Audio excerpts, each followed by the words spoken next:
3 ദിവസം കറണ്ട് ഇല്ലാതായി, world war ഉണ്ടായി, സപ്പോസ് ഇൻ്റർനെറ്റ് വിച്ഛേദിക്കപ്പെട്ടു, ഒരാഴ്ച പ്രളയം ഉണ്ടായി, കമ്മ്യൂണിക്കേഷൻ നിലച്ചു.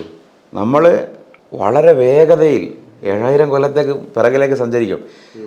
10000 കൊല്ലം മുമ്പുള്ള മനുഷ്യനെ കരയിപ്പിച്ചതും ചിരിപ്പിച്ചതും തന്നെയാണ് ഇന്നും നമ്മൾ കരയിപ്പിക്കുന്നതും ചിരിപ്പിക്കുന്നതും.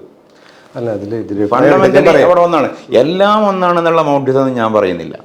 അതേസമയം നമുക്ക് ഈ ഇസ്ലാമിനെ വിമർശിക്കുന്ന ഒരു ഫ്രെയിമിലേക്ക് വരുമ്പോൾ സാറൊരിക്കലും പറഞ്ഞിട്ടില്ല, മനുഷ്യൻ ഒരുപാട് പുരോഗതി പ്രാപിച്ചു, ആധുനിക മനുഷ്യൻ്റെ സങ്കല്പങ്ങളോട് നിരക്കാത്ത, ജനാധിപത്യ മൂല്യങ്ങളോട് ഒത്തുപോവാത്ത ധാരണകളുടെ ഒരു സമാഹാരമാണ് ഇസ്ലാം എന്ന് പറയുന്ന ആ നറേഷൻ്റെ ഒരു അടിത്തറയാനാണ് ഞാൻ ചോദ്യം ചെയ്യുന്നത്. അങ്ങനെ ഒരു ആധുനികനൊന്നും ഇല്ല.